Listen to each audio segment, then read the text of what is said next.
Good evening, good afternoon and good morning to my viewers out there. Welcome back to Johnny V's Customs Garage. Today we've got a presentation that's been in the pipeline for me for quite some time now. It's probably been running on to a year to build the vehicles in this particular build. Some of you chaps know what I'm talking about because you've had inside knowledge. Others, well, this will be the first time you see all of this. I hope you enjoy it. It's based on an Australian movie from 1982. The movie is classic to me as an Australian movie, as I think most Aussie guys would understand. It also ran in America under a different name. I can't think of it off the top of my head, but those that know it will know it. So, with no further ado, here is Running on Empty. Australian movie, classic car chase movie, classic car race movie, sorry, with some classic cars in it, built individually over a period of 12 months, maybe even a little bit longer.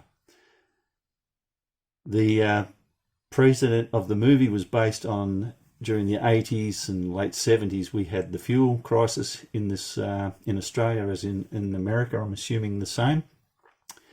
And here fuel shortages were very high to the point where we had to only fill up certain amounts of fuel on odds and even number plate days. So the precept of the movie was that these young chaps were trying to raise money and get fuel cheap to race in street drag racing. The backdrop of the garage there is Rebel's Garage. That's where the young chaps end up to achieve their goal, and throughout the movie that comes into play quite often. I'll go through each vehicle now in turn and you can see what I've done to each vehicle. I'll try and give as accurate a description of each car as I can, and hope you enjoy. We'll start with the red GTHO Falcon right there in the middle.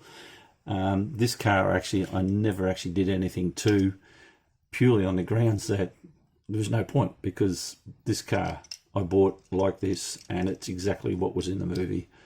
To find a GT Falcon plain and then dress it up, well, there's no point. This is the perfect example of that car. It's absolutely stunning. And I'm not a Ford guy, so George, there you go. Go for it. Yep, GT Falcon, Australian classic muscle car from the 70s through the early 80s. The brand on this one is a Road Ragers.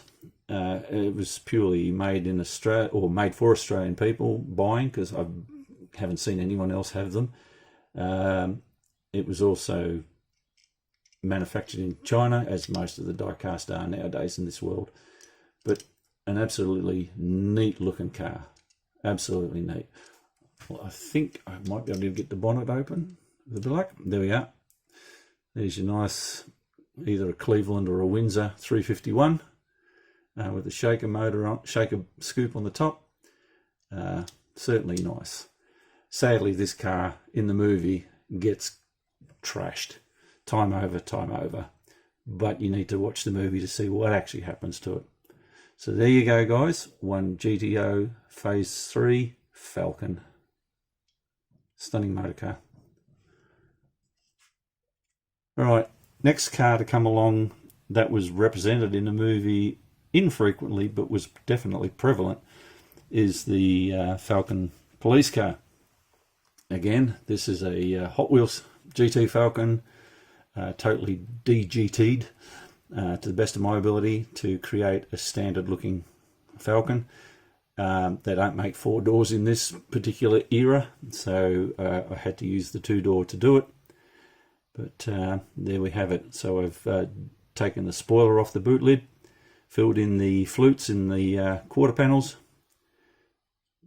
de-emphasized the bonnet with the flutes and the grille markers in there. It's now basically a standard bonnet. I've changed the wheels out to Matchbox dog dish hubcap style. to give it the standard look. Manufactured the police roof bar, and painted the interior brown, as was in the movie car. There were police cars on the road at this time actually using the GT base as a pursuit vehicle here in Australia, and generally when you saw them coming up behind you, you pulled over pretty quick. These things were pretty awesome looking cars back in their day, as they still are now when you see them on the roads here. So that's the GT Falcon. The two officers that were driving this car had quite a significant comedic role in the movie. The sergeant driving the vehicle was a woman, and she was quite the dominatrix, if you could say that. And her sidekick was also an actor that played, if I can get it in my head now, Auntie Jack. He was a drag queen, and the guy, I can't remember his name personally, but he was a funny character as a cop in this movie, so worth watching. So that's the GT Falcon turned into a standard Falcon Australian police car of that era. Alright, we shall move on. The next vehicle, which becomes quite significant in the movie, is obviously the black 57 parked in the back there. That was created by Rebel, the owner of the garage. He was a blind character. He built everything in the dark. He raced in the dark. He used to wear goggles at night. Go figure. If you're blind, you can't see anyway. But that's how it goes. The storyline captures his part in the movie very well, and why he built that car and what he did with it, and his backstory is hidden in the movie as well. The young chaps come into the town to get fuel, and he questions them about the Falcon, and he says, "Oh, GT Falcon, what colour is it?" They turn to him and they look at him and they go, "Green." And he goes, "Green's nice." So there's a little catchphrase, guys. That's the one that I use a lot when I comment on people who paint their cars green, purely for that reason, because I like that statement. Green's nice, and it comes quite comical in the movie. Needless to say, the young chaps get to know the chap, Rebel, and his partner in the town where they live, in this little old garage, and they share some good times, and he teaches the young guy how to actually drag race properly in the Falcon. And then he comes back after the Falcon's been trashed 3-4 times, and end up borrowing, to much regret, but also with much support, the 57 Chevy. So here we are, guys, the 57 Chevy. This was a 57 Bel Air premium Hot Wheel. It was quite a nice car before I actually did this to it, but it's completely converted over to an Australian 210 Chevy. It's been de-Bel Aired. All the stripes and things are gone from it. It's had a post fitted to give it the 2-door post. The grille has been changed, bumper bar removed as it was in the movie car. Cut a hole in the bonnet to fit the blower through, so it had a blower motor in it. Has the staggered drag pipe straight out through the bottom, yet this wasn't a drag car as such, it was a street machine. The wheels are very close to what was on the movie car. I'm pretty certain these are, where did I get them from? I think they're green lights. I might be wrong. If I am, it doesn't really matter. They just look great on this anyway. And there we have it. I did convert it to right-hand drive. So modified the dash inside there, put the steering wheel over that side, put headrests on the seats, and as you might notice, the windscreen is missing. It's missing to show how the vehicle looked at the end of the movie, and I reckon it actually looks quite cool without it. This car was a significant beast, and it did its job. So once again, guys, there you have the 57 Chevy,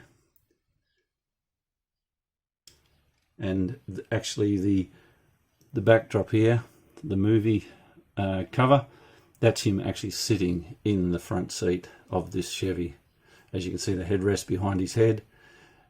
It's a clear view, obviously, but there's no glass in the car taking that photo. That's the 57 Chevy. The next one is the little brown guy. That's the 54 Chevy. This was the Fox 1, the guy that drove that car. This was his cohort.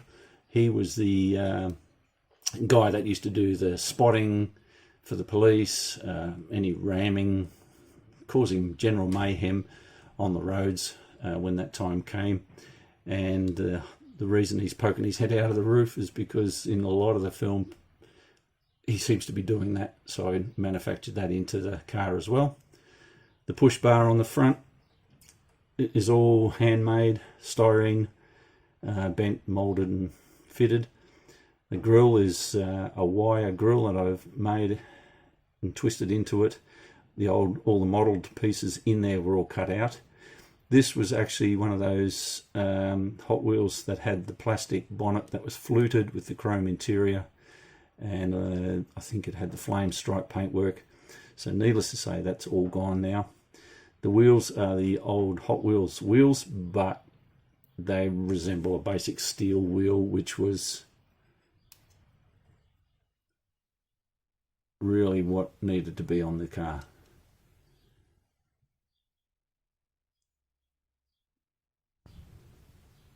And that's basically that little guy. And lastly, we have the Dodge Challenger. 72 Dodge Challenger was a Hot Wheels Challenger. The race series Challengers, I think they were all blue with numbers and Hot Wheels written all over them. Needless to say, this one has had some major work done to it. The wheels, again, as close as I could find to the ones that were on the car. Added the side pipes on there. Took the little ducktail fin off the boot because it wasn't on, or the trunk, on this particular car in the Australian movie. And the decals on the side, they are very much handmade decals. I literally painted decal paper with yellow paint, traced on it when it was dry, cut it out and put it on here because I haven't got a clue how to make my own decals yet. Still learning. The bonnet scoop is epoxy, craft epoxy carved into the shape and then fitted up through the original scoop hole that was in the bonnet. And on the back of it there is two silver dots which represent the tacho and oil pressure gauge, which was on the real car. This one too has also been converted to right-hand drive, and the interior been painted white with red inserts to represent the real movie car. The front was all blacked out in the movie car as well, so the headlights, hence they're not touched in colour or anything like that. And this vehicle was called Fox 1.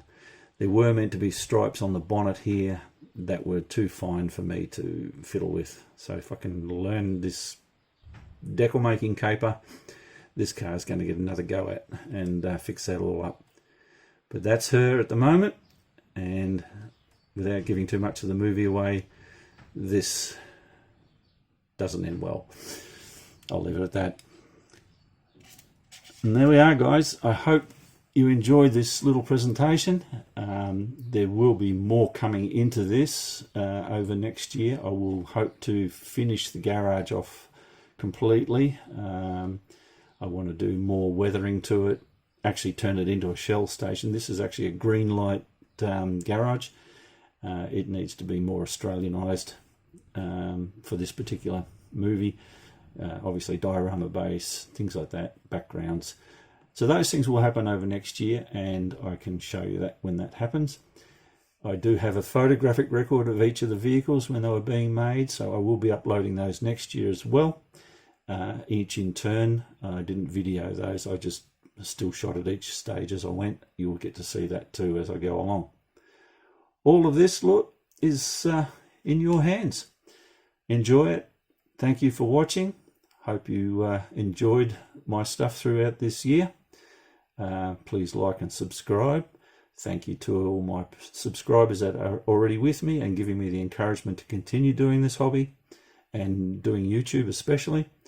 Thank you to all new subscribers that are coming along. I hope you all have a blessed, safe Christmas, an absolutely fabulous New Year next year, a safe New Year. Keep your families close, love them, share with them, and enjoy this modeling community that we're all in. Guys, thank you very much for this year. Take care, all of you. We'll see you next time. Bye now.